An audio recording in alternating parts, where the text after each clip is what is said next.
Bismillahirrahmanirrahim. Assalamualaikum warahmatullahi wabarakatuh. Selamat pagi, setengah siang kepada mahasiswa jurusan manajemen, prodi manajemen di Fakultas Ekonomi dan Bisnis Universitas Narotama Surabaya. Kesempatan kali ini adalah kesempatan pertama kita bertemu melalui daring, melalui online, karena memang kondisi yang ada sehingga pada saat ini kegiatan perkuliahan dilakukan secara online. Pada kesempatan kali ini kita akan belajar bersama tentang matematika ekonomi. Ya, terlebih dahulu, perkenalkan, nama saya adalah Amrun Rosid, dosen kedua dalam mata kuliah matematika ekonomi ini. Dosen pertama adalah Bapak Agus Sukoco, Kaprodi Manajemen.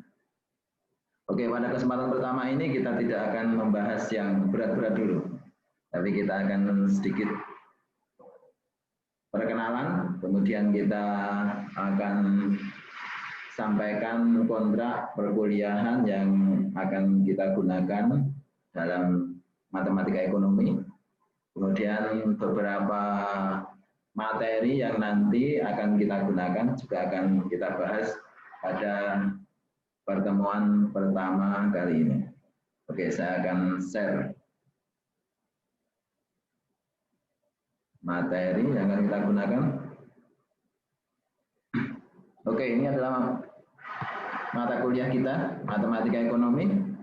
Pada kesempatan pertama, materi pertama kita akan membahas tentang pendahuluan pemahaman dasar tentang matematika ekonomi. Oke, dosen pengampu pertama adalah Bapak Dr. Kandidat Agus Sukoco, STMM, selaku Kaprodi Manajemen. Kemudian saya sendiri, Amrun Rosid, STMM. Oke, kontrak perkuliahan. Ini kelas. Ya, namanya kelas virtual ya. Proses pembelajaran di kelas akan dilakukan sebanyak 16 kali pertemuan dengan rincian 14 kali materi perkuliahan, kemudian dua, ini belum saya edit ya, 2 kali evaluasi yaitu UTS dan UAS. Kemudian mahasiswa berhak dan dapat mengikuti evaluasi UTS dan UAS sesuai yang tercantum dalam daftar hadir. Dulu memang kita ada ini ya, namanya CP ya, sekarang sudah kembali lagi namanya menjadi UTS dan UAS. Ujian UTS dan UAS susulan hanya dapat dilakukan dengan persetujuan Kaprodi Manajemen. Waktu dan tempat akan ditentukan kemudian. Kemudian untuk semua pengumpulan tugas, nanti kita juga akan ada tugas-tugas, harus dalam batas waktu yang telah ditentukan. Keterlambatan penyerahan tugas hanya akan mendapatkan nilai maksimal B, sebaik apapun tugas yang Anda kerjakan, tapi kalau Anda sudah melewati batas waktu pengumpulan tugas, maka maksimal nilai yang akan didapatkan adalah B. Ini adalah komposisi penilaian. Kita gunakan absensi 20%. Bagaimana model absensinya nanti melalui Elina akan kita kontrol absensi kita. Kemudian nilai perkuliahan 80%. Pertama terdiri dari UTS dan UAS 80%, kemudian tugas juga 20%. Berarti yang nilai perkuliahan ini 80% dari 80%. Yang tugas berarti 20% dari total nilai 80%. Kemudian kita akan menggunakan referensi, gitu kan ya. Sebenarnya banyak referensi yang bisa kita gunakan, tapi saya coba untuk menggunakan 2 referensi ini.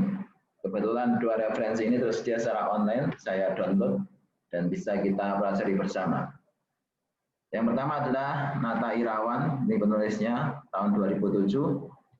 Judul bukunya Cara Mudah Memahami Matematika Ekonomi dan Bisnis, Teraras Emas, ini diterbitkan di Denpasar. Kemudian yang kedua adalah Purnomo L dan kawan-kawan, ditulis tahun 2009, judulnya Matematika Ekonomi, diterbitkan di Pamulang, Unpam Press. Kemudian cakupan materi perkuliahan yang akan kita bahas pada kesempatan kali ini yaitu fungsi linear, kemudian yang kedua fungsi non-linear, yang ketiga fungsi diferensial, yang keempat fungsi integral, dan yang kelima adalah matrik.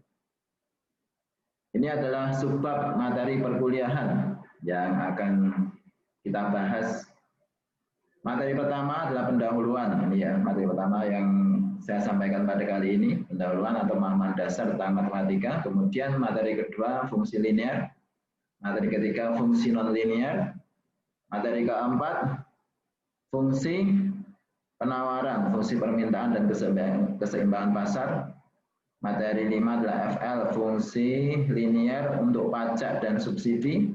Materi ke-6 adalah fungsi linear untuk fungsi konsumsi, fungsi tabungan, dan BEP. Kemudian pada pertemuan ke-7 kita akan melakukan sedikit review tentang materi-materi yang sudah kita pelajari bersama.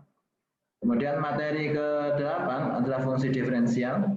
Materi ke-9 penerapan fungsi diferensial. Materi ke-10 fungsi integral, materi ke-11 penerapan fungsi integral, materi ke-12 matrik, materi ke-13 penerapan matrik, dan materi ke-14 adalah review atas apa yang telah kita pelajari pada bagian kedua. Oke, ini paradigma ya, matematika dan mahasiswa yang mungkin banyak kita temui pada kondisi saat ini.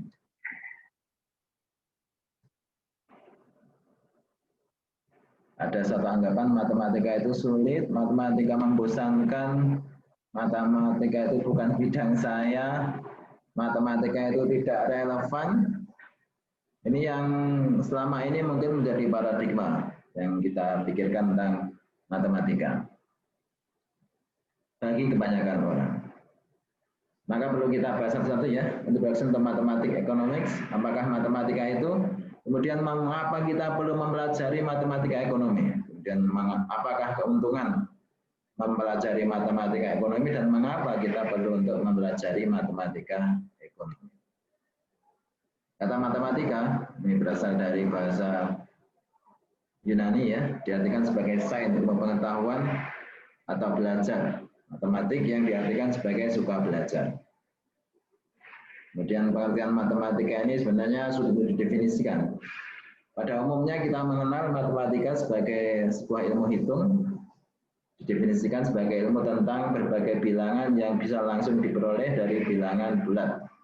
0, 1, min 1, 2, min 2, dan seterusnya melalui beberapa operasi dasar. Ada beberapa operasi dasar ya, penambahan, pengurangan, perkalian, dan pembagian.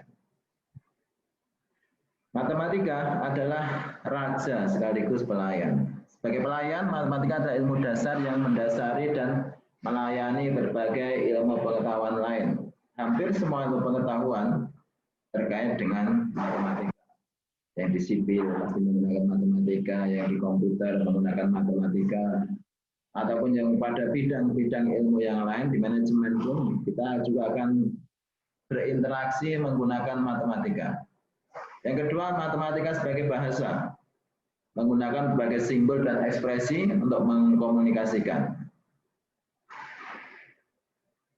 Kalau orang Jawa bilang 3 telu, dan bahasa Indonesia 3 3.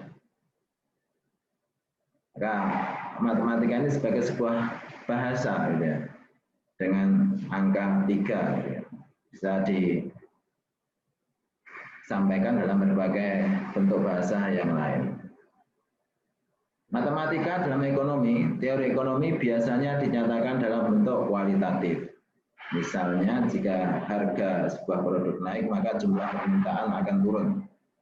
Kemudian teori ekonomi tidak memberikan ukuran angka numerik atau jumlah barang. Kemudian ahli matematika ekonomi merumuskan dalam fungsi, biasanya ini ya, fungsi-fungsi yang nanti kita akan bahas, kita akan banyak berkenalan. Kita banyak menggunakan beberapa fungsi ini. Q adalah fungsi P, quantity adalah fungsi dari harga. Quantity ini permintaan ya. Quantity Q sama dengan A minus BP. Sebuah konsep kualitatif yang kemudian kita formulasikan menjadi konsep kuantitatif agar menjadi lebih mudah untuk dihitung dan dibahas. Dan ahli ekonometrika menaksir nilai A dan B, ahli statistika menyajikan data untuk mencari nilai A dan B. Kemudian mengapa kita perlu mempelajari matematika ekonomi? ilmu ekonomi dan bisnis adalah ilmu semi eksakta, bukan eksakta murni, bukan sosial murni, tapi adalah semi.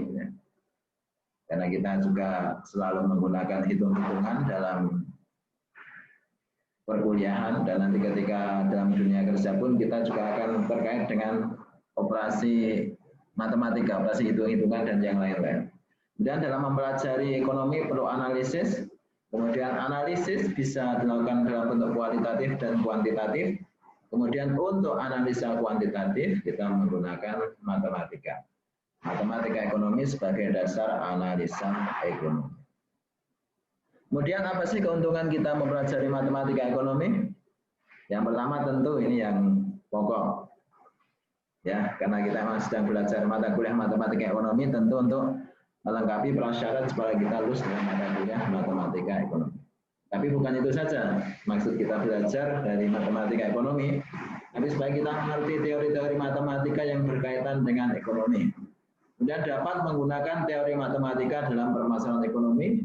Kemudian kita juga dapat menghitung analisis kelayakan bisnis, membuat ramalan bisnis, membuat laporan bisnis, dan berbagai aplikasi lain yang nanti akan bisa menerapkan matematika ekonomi. Kemudian bagaimana cara kita mempelajari matematika ekonomi? Tentu yang pertama mengikuti kuliah yang nanti akan kita lakukan full daring ya, dengan online seperti ini. Dan yang kedua tentu harus tekun belajar, kemudian mengerjakan tugas-tugas yang nanti akan kita berikan, kemudian mengikuti ujian, dan Anda juga boleh menggunakan alat bantu, kalkulator, program Excel, ataupun yang lain-lain. Oke, itu beberapa pengantar awal tentang matematika ekonomi. Dari Ibu sekalian, mahasiswa dari Prodi Manajemen Fakultas Ekonomi Bisnis Universitas Narotama Surabaya, itu tadi adalah sekilas tentang pengenalan matematika ekonomi. Dan memang karena kondisi sekarang, kondisi pandemi, maka perkuliahan akan kita lakukan dengan daring sebelum nanti ada keputusan atau kebijakan selanjutnya yang memungkinkan kita lakukan perkuliahan secara offline. Kita berharap bahwa wabah pandemi ini segera berakhir sehingga aktivitas-aktivitas bisa dilakukan dengan normal lagi, kita pun bisa berjumpa lagi secara langsung, gitu kan ya. Kita bisa berinteraksi secara langsung, komunikasi dengan lebih enak secara langsung, gitu kan. Itu yang kita harapkan, dan mudah-mudahan kita juga selalu mendapat lindungan dari Allah Subhanahu wa taala supaya kita selamat dari wabah virus ini. Dan ketika Anda melakukan aktivitas, coba sebisa mungkin gunakan protokol kesehatan, gunakan masker, ya, gunakan masker ketika Anda di luar rumah, aktivitas di luar rumah kemana-mana, karena sekarang pun juga banyak operasi masker, gitu ya. Maka gunakan masker, kemudian sebisa mungkin kita jaga diri kita. Oke, itu sementara untuk perkenalan pada materi ini, dan absensi nanti bisa lewat Elina, dan materi ini akan saya share melalui YouTube, dan saya harapkan Anda juga absen melalui channel YouTube, tuliskan nama Anda, juga NIM Anda di tempat di channel Anda melihat siaran ini, channel YouTube ini. Dan materi-materi yang saya sebutkan tadi, buku-buku tadi nanti juga akan saya share melalui Elina. Anda bisa mengakses materi-materi melalui Elina. Dan nanti komunikasi kita akan kita efektifkan menggunakan Elina yang sudah disiapkan oleh tim IT Universitas Narotama Surabaya. Sekian dulu, terima kasih dari saya. Assalamualaikum warahmatullahi wabarakatuh.